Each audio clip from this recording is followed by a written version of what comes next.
PodCastle, episode 531 for July 17th, 2018. The Island of the Nine Whirlpools, from the Book of Dragons by E. Nesbit. Rated G.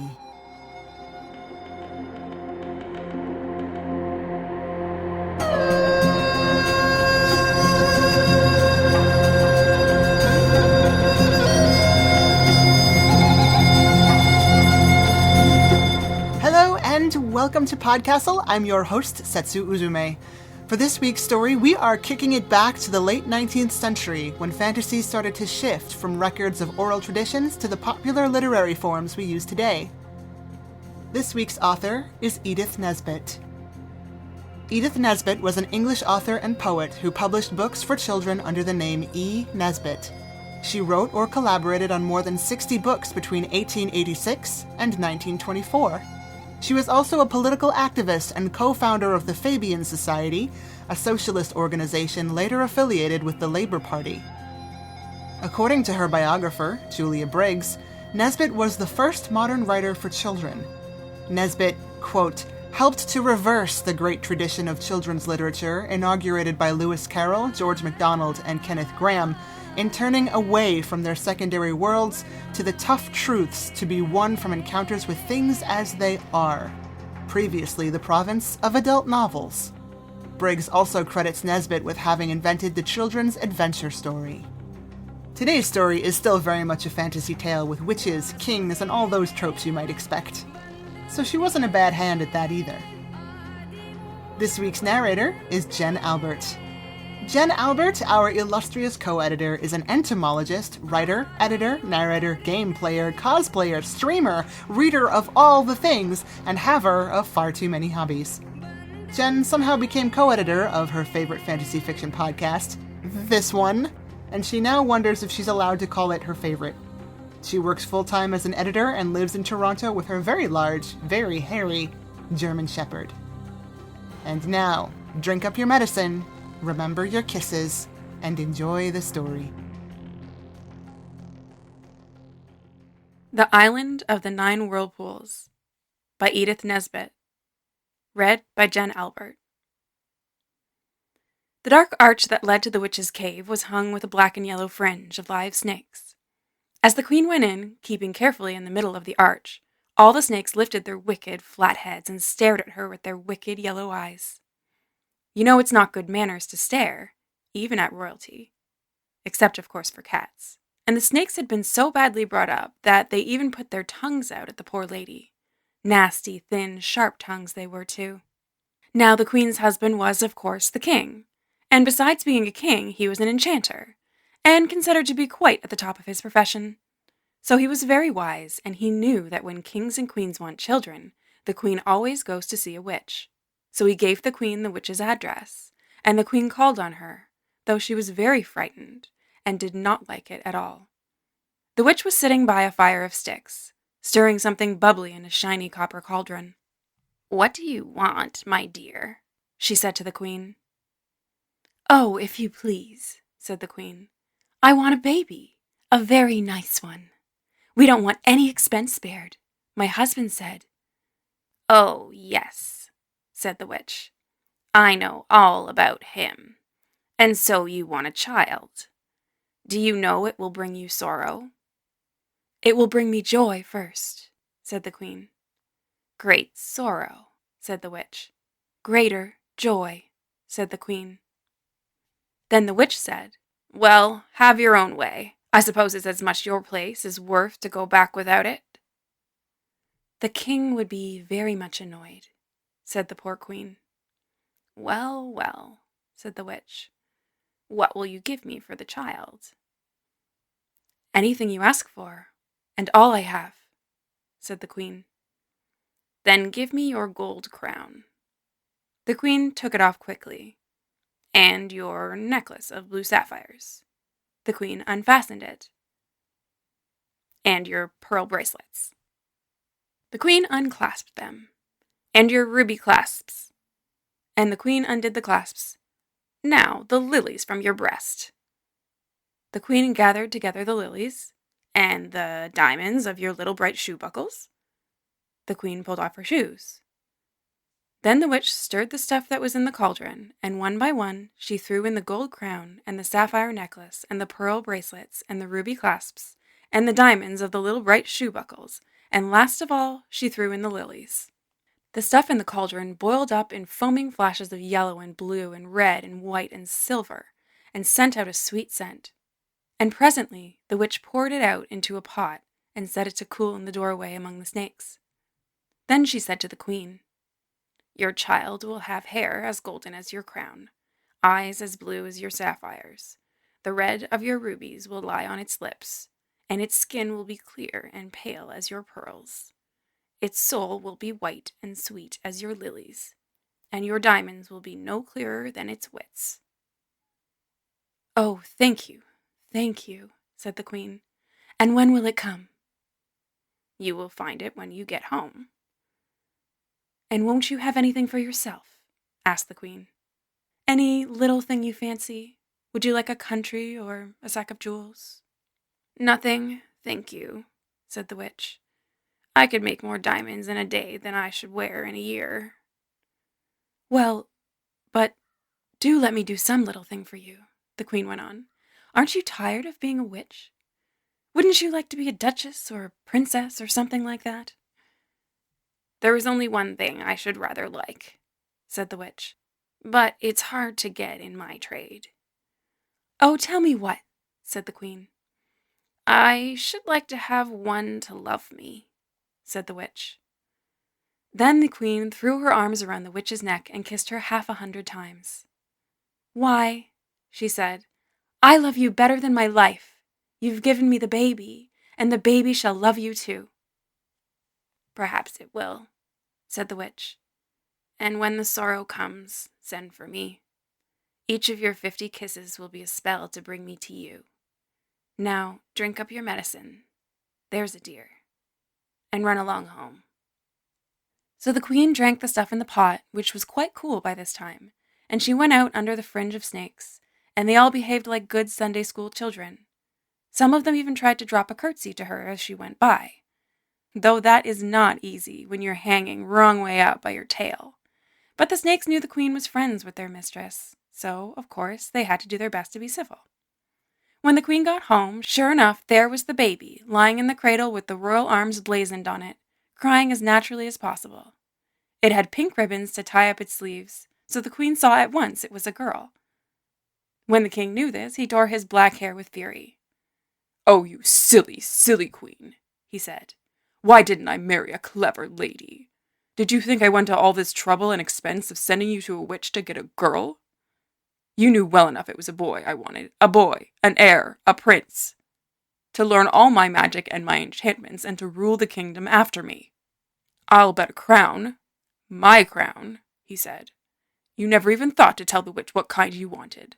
Did you now?" And the queen hung her head and had to confess that she had only asked for a child. "Very well, madam," said the king. "Very well. Have your own way, and make the most of your daughter, while she is a child." The queen did. All the years of her life had never held half so much happiness as now lived in each of the moments when she held her little baby in her arms. And the years went on, and the king grew more and more clever at magic, and more disagreeable at home.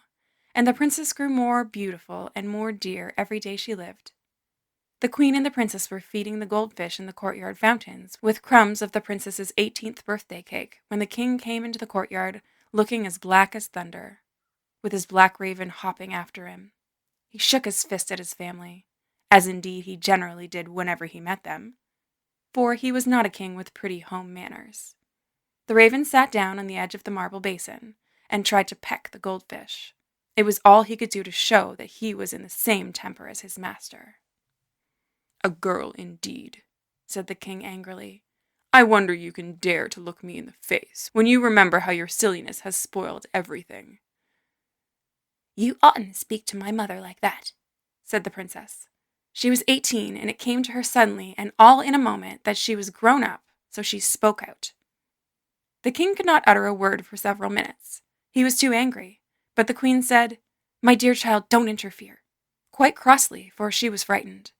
And to her husband she said, "My dear, why don't you go on worrying about it? Our daughter is not a boy, it's true, but she may marry a clever man who could rule your kingdom after you, and learn as much magic as ever you care to teach him." Then the king found his tongue. "If she does marry," he said, slowly, "her husband will have to be a very clever man. Oh, yes, very clever indeed. And he will have to know a very great deal more magic than I shall ever care to teach him." The queen knew at once by the king's tone that he was going to be disagreeable. "Ah," she said, "don't punish the child because she loves her mother." "I'm not going to punish her for that," said he. "I'm going to teach her to respect her father." And without another word, he went off to his laboratory and worked all night, boiling different colored things in crucibles, and copying charms in curious twisted letters from old brown books with mold stains on their yellowy pages. The next day his plan was all arranged. He took the poor princess to the Lone Tower, which stands on an island in the sea, 1,000 miles from everywhere. He gave her a dowry, and settled a handsome income on her.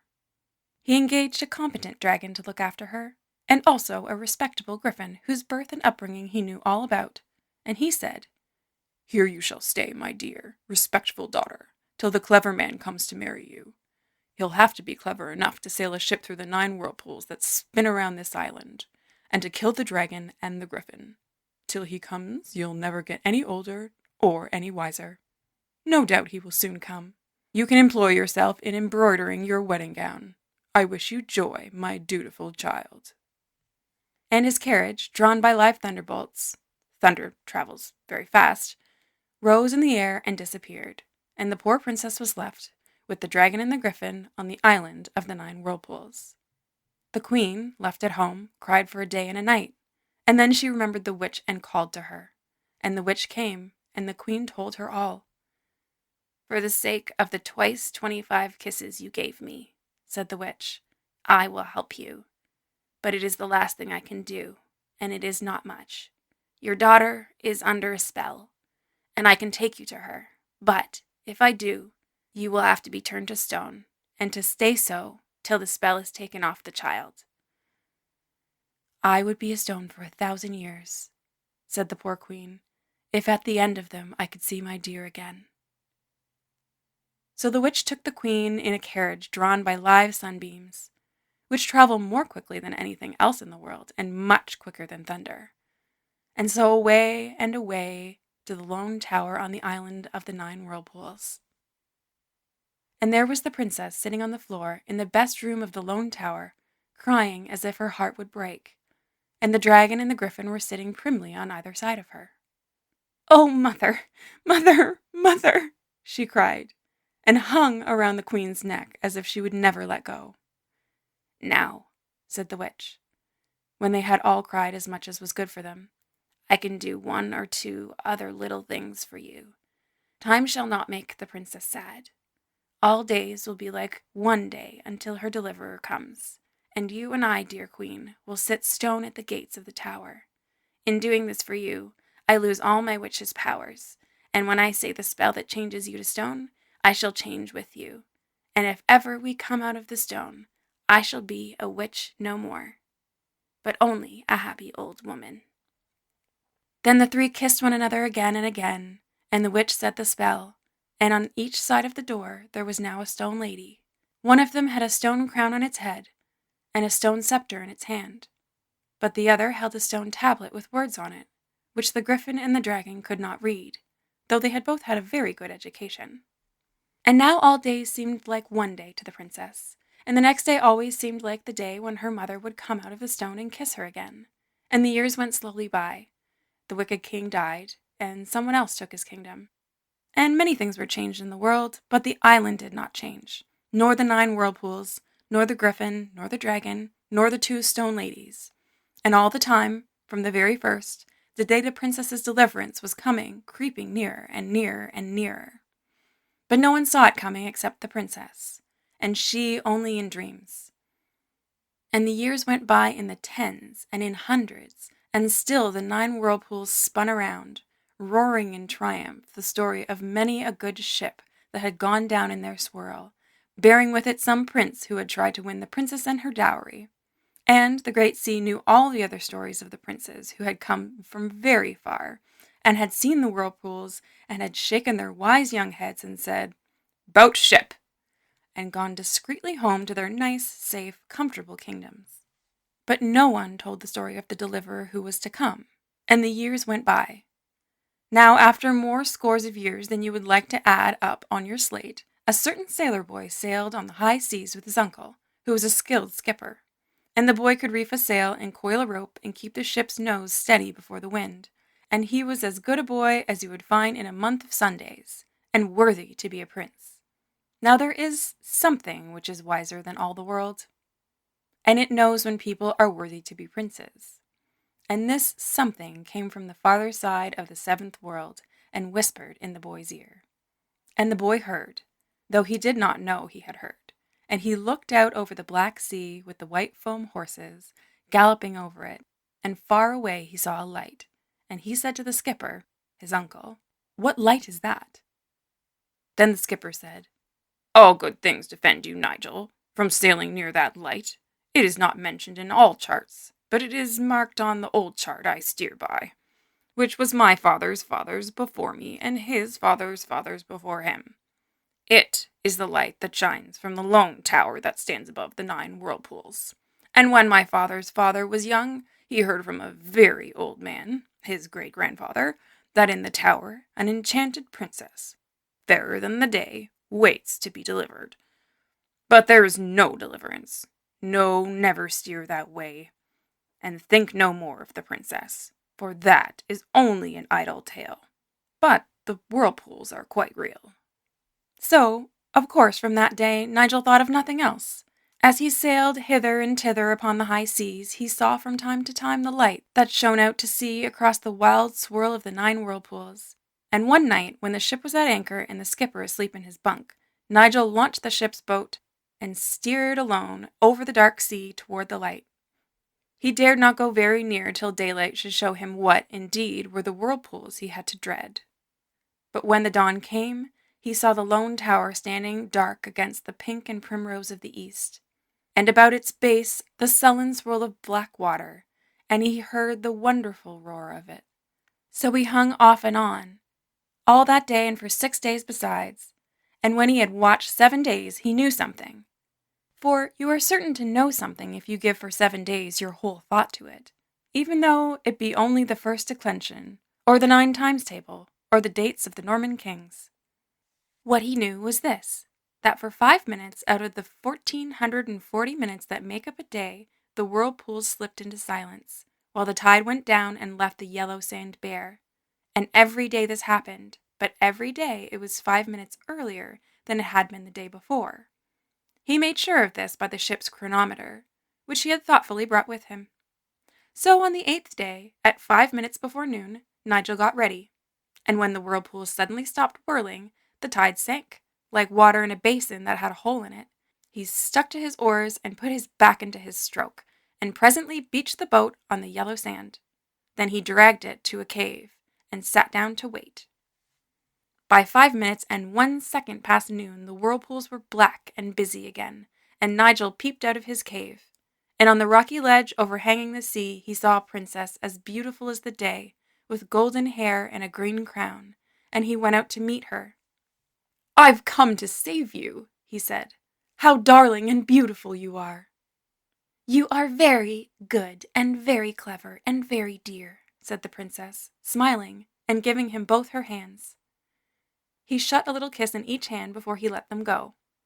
"So now, when the tide is low again, I will take you away in my boat," he said. "But what about the dragon and the griffin?" asked the princess. "Dear me," said Nigel. "I didn't know about them. I suppose I can kill them?" "Don't be a silly boy," said the princess, pretending to be very grown up. For, though she had been on the island time only knows how many years, she was just 18, and she still liked pretending. "You haven't a sword, or a shield, or anything." "Well, don't the beasts ever go to sleep?" "Why, yes," said the princess. "But only once, in every 24 hours, and then the dragon is turned to stone. But the griffin has dreams. The griffin sleeps at tea time every day, but the dragon sleeps every day for 5 minutes, and every day it is 3 minutes later than it was the day before." "What time does he sleep today?" asked Nigel. "At 11, said the princess. "Ah," said Nigel. "Can you do sums?" "No," said the princess sadly. "I was never good at them." "Then I must," said Nigel. "I can, but it's slow work, and it makes me very unhappy. It'll take me days and days." "Don't begin yet," said the princess. "You'll have plenty of time to be unhappy when I'm not with you. Tell me about yourself." So he did, and then she told him about herself. "I know I've been here a long time," she said, "but I don't know what time is, and I'm very busy sewing silk flowers on a golden gown for my wedding day, and the griffin does the housework. His wings are so convenient and feathery for sweeping and dusting. And the dragon does the cooking. He's hot inside, so of course it's no trouble to him. And though I don't know what time is, I'm sure it's time for my wedding day, because my golden gown only wants one more white daisy on the sleeve, and a lily on the bosom of it, and then it will be ready." Just then they heard a dry, rustling clatter on the rocks above them, and a snorting sound. "It's the dragon," said the princess hurriedly. "Goodbye. Be a good boy, and get your sum done." And she ran away and left him to his arithmetic. Now, the sum was this: if the whirlpools stop and the tide goes down once in every 24 hours, and they do it 5 minutes earlier every 24 hours, and if the dragon sleeps every day, and he does it 3 minutes later every day, in how many days and at what time in the day will the tide go down 3 minutes before the dragon falls asleep? It's quite a simple sum, as you see. You could do it in a minute because you have been to a good school and have taken pains with your lessons. But it was quite otherwise with poor Nigel. He sat down to work out his sum with a piece of chalk on a smooth stone. He tried it by practice and the unitary method, by multiplication, and by rules of 3 3/4. He tried it by decimals and by compound interest. He tried it by square root and by cube root. He tried it by addition, simple and otherwise, and he tried it by mixed examples and vulgar fractions. But it was all of no use. He tried to do the sum by algebra, by simple and by quadratic equations, by trigonometry, by logarithms, and by conic sections. But it would not do.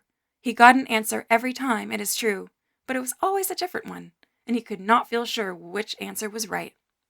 And just as he was feeling how much more important than anything else it is to be able to do your sums, the princess came back, and now it was getting dark. "Why, you've been 7 hours over that sum," she said, "and you haven't done it yet. Look here, this is what's written on the tablet of the statue by the lower gate. It has figures on it. Perhaps it is the answer to the sum." She held out to him a big white magnolia leaf, and she had scratched on it with the pin of her pearl brooch, and it had turned brown where she had scratched it, as magnolia leaves do. Nigel read, "After 9 days, T2 24 D2 27 ants, PS, and the griffin is artificial, R." He clapped his hands softly. "Dear princess," he said, "I know that's the right answer. It says R, too, you see? But I'll just prove it." So he hastily worked the sum backward in decimals and equations and conic sections and all the rules he could think of, and it came right every time. "So now we must wait," said he, and they waited. And every day the princess came to see Nigel and brought him food cooked by the dragon, and he lived in his cave and talked to her when she was there and thought about her when she was not, and they were both as happy as the longest day in summer. Then at last came the day. Nigel and the princess laid their plans. "You sure he won't hurt you, my only treasure?" said Nigel. "Quite," said the princess. "I only wish I was half as sure that he wouldn't hurt you." "My princess," he said tenderly, "two great powers are on our side, the power of love and the power of arithmetic. Those two are stronger than anything else in the world." So when the tide began to go down, Nigel and the princess ran out to the sands, and there, in full sight of the terrace, where the dragon kept watch, Nigel took his princess in his arms and kissed her. The griffin was busy sweeping the stairs of the lone tower, but the dragon saw, and he gave a cry of rage, and it was like 20 engines, all letting off steam at the top of their voices inside Cannon Street Station. And the two lovers stood looking up at the dragon. He was dreadful to look at. His head was white with age, and his beard had grown so long that he caught his claws in it as he walked. His wings were white with the salt that had settled on them from the spray of the sea. His tail was long and thick and jointed and white, and had little legs to it, any number of them, far too many, so that it looked like a very large fat silkworm, and his claws were long as lessons and as sharp as bayonets. "Goodbye, love," cried Nigel, and ran out across the yellow sand toward the sea. He had one end of a cord tied to his arm.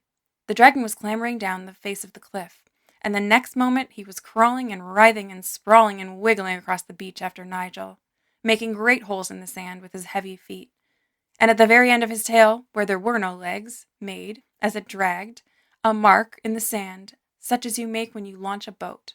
And he breathed fire till the wet sand hissed again, and the water of the little rock pools got quite frightened, and all went off in steam. Still, Nigel held on, and the dragon after him. The princess could see nothing for the steam, and she stood crying bitterly, but still holding on tight with her right hand to the other end of the cord that Nigel had told her to hold, while with her left she held the ship's chronometer, and looked at it through her tears, as he had bidden her to look, so as to know when to pull the rope. On went Nigel over the sand, and on went the dragon after him, and the tide was low, and sleepy little waves lapped at the sand's edge. Now at the lip of the water, Nigel paused and looked back, and the dragon made a bound, beginning a scream of rage that was like all the engines of all the railways in England. But it had never uttered the second half of the scream, for now it knew suddenly that it was sleepy. It turned to hurry back to dry land, because sleeping near whirlpools is so unsafe. But before it reached the shore, sleep caught it and turned it into stone.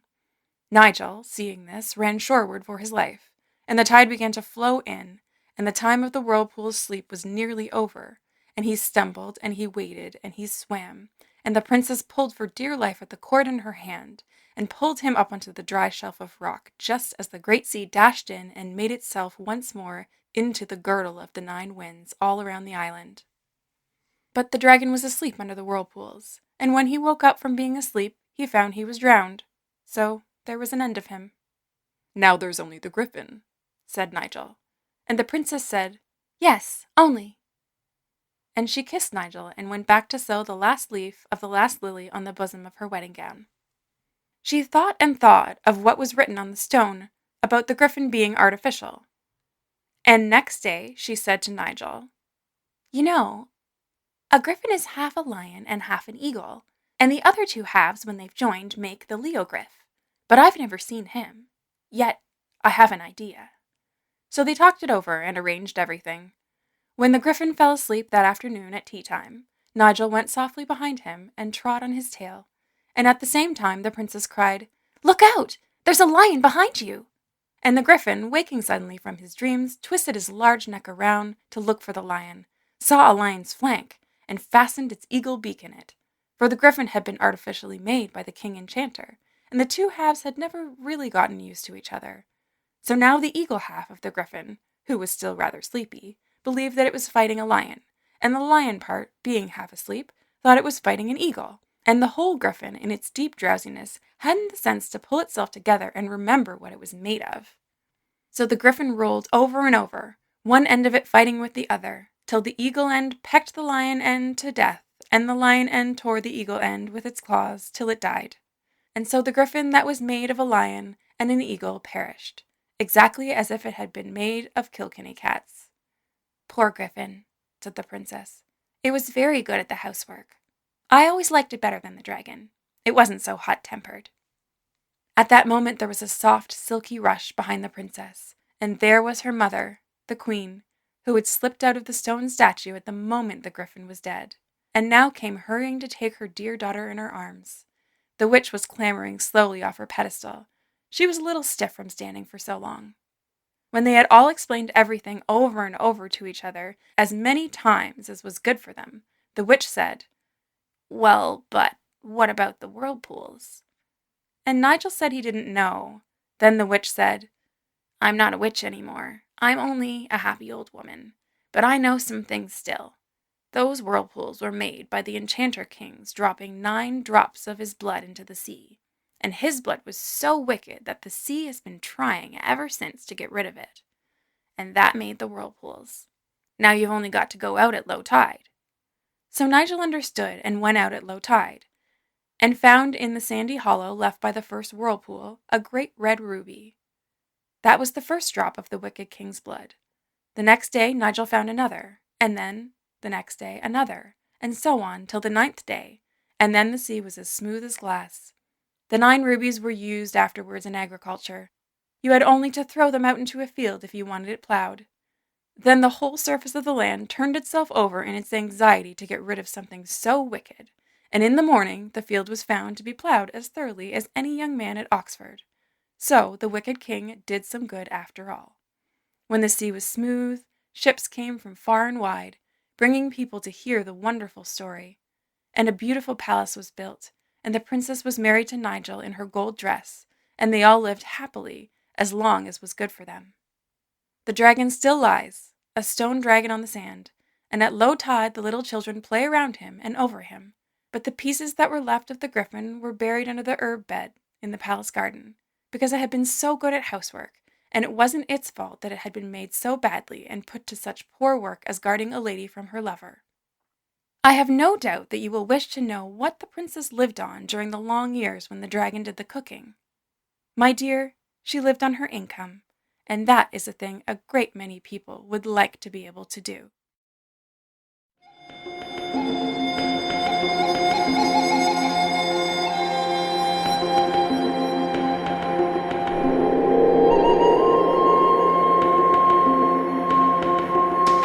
And welcome back.